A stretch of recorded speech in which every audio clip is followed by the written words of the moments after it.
আসসালামু আলাইকুম, hello everyone. অনেকেই কমেন্ট করতেছেন যে tomarket bitget ওয়ালেট থেকে যদি আপনি টাকাটা নিতে চান তাহলে কি গ্যাস ফি রাখতে হবে, এটা নিয়ে একটা ভিডিও দেন। তাদের জন্য ভিডিওটি মেক করা। আপনি যদি ভিডিওটি স্কিপ করে যান তাহলে কিন্তু কিছুই শিখতে পারবেন না। এখানে দেখতে পারতেছেন ওয়ালেট কিন্তু আমাদের bitgetটাই কানেক্ট করা আছে। আপনি কোনটা কানেক্ট করছেন সেটা আমাকে কমেন্ট করে জানিয়ে দেবেন। আর যদি bitgetটা কানেক্ট করে না থাকেন তাহলে কিন্তু এখনই bitgetটা কানেক্ট করে রাখবেন। সো প্রশ্ন হচ্ছে যে bitget ওয়ালেটে বা এক্সচেঞ্জারে গ্যাস ফি রাখতে হবে কিনা।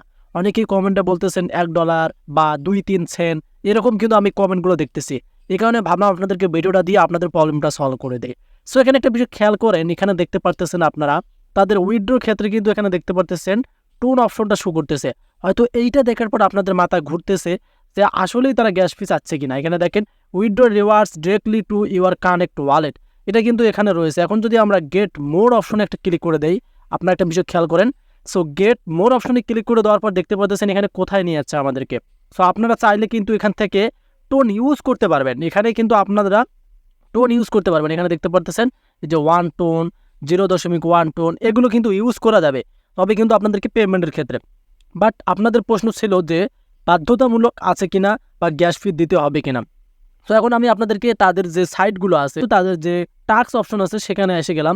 এখানে দেখতে পারতেছেন কোনো কিন্তু অপশন নাই যে এখানে আপনাদেরকে গ্যাস ফি রাখতে হবে, সেরকম কিন্তু ডিটেলস তারা এখনও জানায়নি। এখানে জাস্ট এখানে একটা অপশন আছে, সেটা হচ্ছে দেখতে পারতেছেন, আমি আপনাদেরকে দেখাচ্ছি। এখানে ক্যাশ দ্য ফ্লিং স্টার্স, এটা কিন্তু স্টার্সের ক্ষেত্রে ক্যাশ 10 স্টার ডেইলি বাই। আপনি যদি 10টা করে স্টার্স নিতে চান তাহলে কিন্তু আপনাদেরকে ইউজ করতে হবে 0.1 টোনের মাধ্যমে। আপনি কিন্তু 10 স্টার করে নিতে পারবেন। সো আমরা বাঙালি, আমরা কিন্তু টাকা ব্যয় করে জিনিস নিতে চাই না, এটা ভালো করেই জানেন।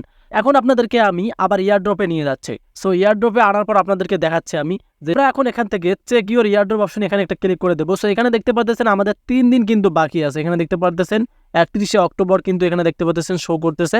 এখানে কিন্তু 3 দিন আমাদের লিস্টিং টাইমটা বাকি আছে। সো বিষয়টা হচ্ছে তারা গ্যাস ফি দিছে কিনা, না, কোথাও তারা বলে নাই যে আপনাকে গ্যাস ফি রাখতে হবে। সো আমি আপনাদেরকে দেখাচ্ছি। আপনারা আপনাদের বিটগেট অ্যাকাউন্টটা খুলে রাখবেন, মানে ওয়ালেট যেটা আছে, দেন এক্সচেঞ্জার যেটাকে বলে থাকি আমরা। আপনি যদি এখন আপনাদের বিটগেট অ্যাকাউন্টটা না খোলেন, ওয়ালেটটা না খোলেন, তাহলে কিন্তু দেখা যাবে যে তারা যখন আপনাদেরকে টোকেন দেবে সেই আগের দিন কিন্তু আপনারা খুলতে পারবেন না। যেমন ক্যাটসের মধ্যে এই প্রবলেমটা হয়েছিল। সো এখানে দেখেন আমার অ্যাকাউন্টে কিন্তু আমি 0 রেখেছি। এখানে দেখতে পাচ্ছেন টোটাল যে অ্যাসেসড ভ্যালু বিটিসি, এটা কিন্তু 0 রেখেছে। আপনাকে এখানে 1 সেন্টও রাখতে হবে না, বা $1 আপনাকে রাখতে হবে। কোনো গ্যাস ফি লাগবে না। গ্যাস ফি ছাড়াই কিন্তু আপনারা এখানে ট্রেড করতে পারবেন। এই যে ট্রেড অপশনে আমি চলে আসলাম, আপনাদেরকে দেখাচ্ছি। মানে এখান থেকেই তো আপনি আপনার যে টোকেনটা পাবেন সেটা সেল করবেন। এখানে দেখেন XMP এর বর্তমান রেট কিন্তু একদম বাজে। আমি তার আগেই টোকেন সলভ করে দিয়েছি বাইবিট থেকে। সো এখানে দেখতে পারতেছেন, এখান থেকে আপনি সেল করতে পারবেন। এখানে আপনাদের দেখা যাবে যে আপনি tomarket লিখবেন, লেখার পর এখানে আসবে তাদের স্পটটা, এখান থেকে সেল করতে পারবেন। সো এখানে কোথাও লেখা নাই যে আপনাকে বাধ্যতামূলক গ্যাস ফি দিতে হবে। যারা এই চিন্তিত ছিলেন, আশা করি তাদেরকে ক্লিয়ার বলতে পারছি। যদি ভিডিওটি ভালো লাগে তাহলে ভিডিওটি শেয়ার করে দেবেন এবং আমাদের চ্যানেলটিকে সাবস্ক্রাইব করে রাখবেন। ধন্যবাদ।